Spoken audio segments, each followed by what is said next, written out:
Hey travelers, welcome back to The Rift here on Ghostlight.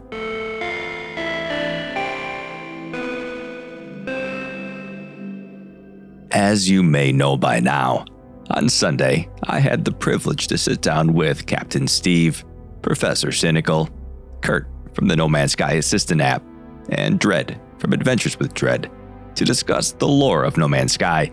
I had a blast. We hit so many great topics, and we gained some pretty awesome insights into the world from some of the No Man's Sky Creatorverse's best minds. But with all of my attention focused on being a good host, I feel like I didn't do the live chat any justice in picking up on and answering their questions. So today, on this 10th episode of The Rift, I'm answering the top 5 lore questions from Sunday's live stream. The first comes from YouTube member at the Riftwalker level, Raging Furball.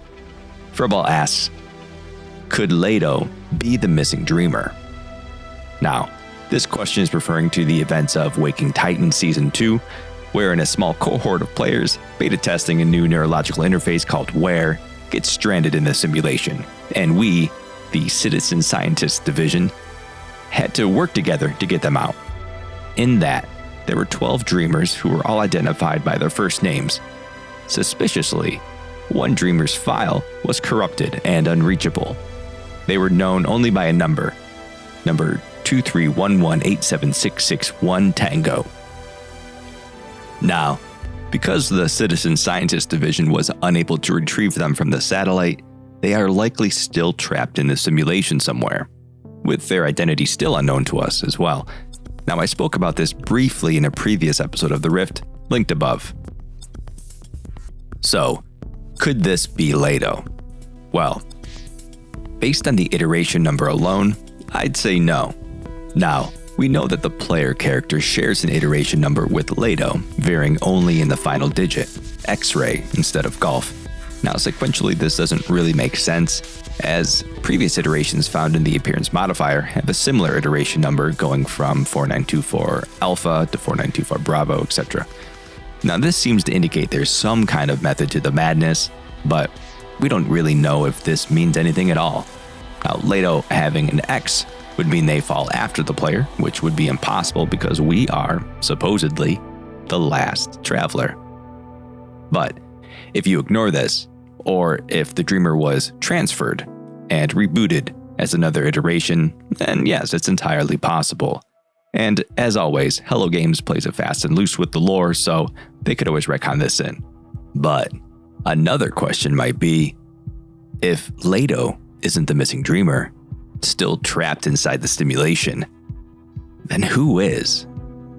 You let me know in the comments below.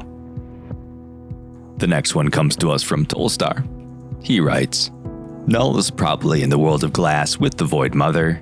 That's just my thought. Null could have died when we reset the simulation at the end of the Artemis path and got sent there. So, is Null in the world of glass with the Void Mother?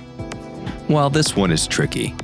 The Void Mother is supposedly gathering strength in the Void for the autophage conversations with the Echoes lore, and Null, well, we don't really know where they ended up. At the end of the Boundary Failure terminals, we see Null conversing with Telemon, requesting that they open a gate, just as the last traveler comes into the universe. Now, we, the last travelers, have a direct conversation with Null as we move through the main story of the game, but we never actually find out where they are. And the last we hear of them, they're pleading for us not to travel to the center of the galaxy to reset the universe. The Sentinel Pillars tell us that Null is in league with the Void Mother, the Sentinels, the Family of Glass, and perhaps parts of Telemon. As for their whereabouts, I've speculated that it's Null who replaced Ariadne during the weekend missions of 2020. Now that lore speaks of a nameless form that banished Ariadne. As we discussed during the live stream, Null indicates a null value, or 0. Null has no true name, not anymore. They are nameless. So, if this is true, Null may very well be closer than we realize, standing there, on the space anomaly, waiting. The next question comes from Fat Rabbit. Fat Rabbit writes, if all travelers are in the image of the creator, and then we play as the last traveler, and Null is the first, are we not the same person? Well, while it's true that all travelers are created from a scan of the creator, it's perhaps Mercury who says it best during the weekend lore of 2020. In it, they say, there are some who believe the travelers to be the same soul, split across countless iterations and universes.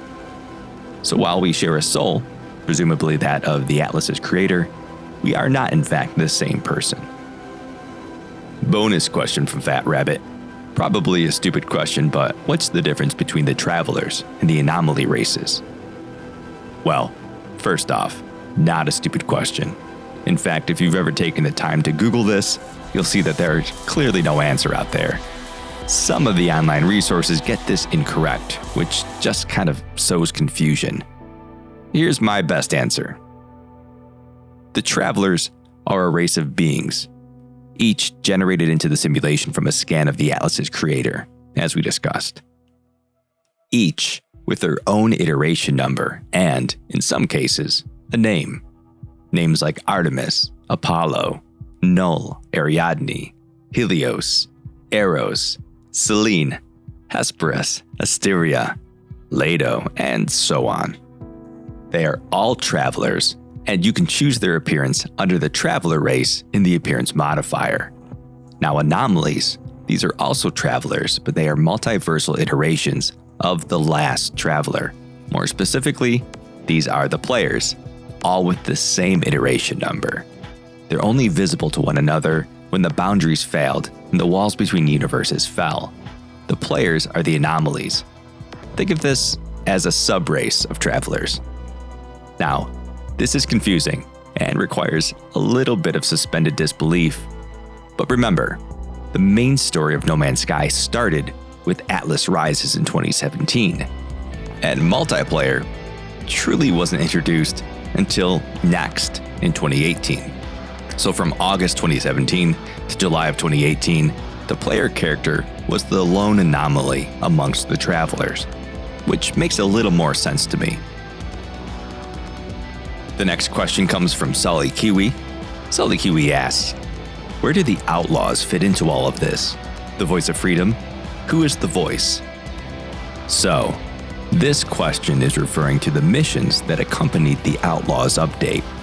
In it, we encounter the voice of freedom, which triggers those missions.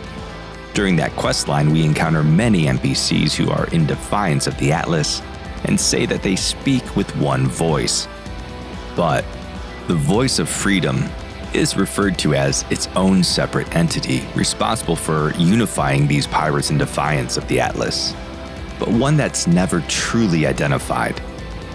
But speaking with these NPCs is very reminiscent of speaking with the autophage. Also interesting, these NPCs indicate that there are no races there, no Gek, no Korvax, no Vy'keen, that they are all one. Now, this is speculation, so warning, but it's very possible that what we're seeing are those individuals affected by the contaminated water in the universe, falling under the influence of the Void Mother. Perhaps it is she that is swaying them to defy their creator.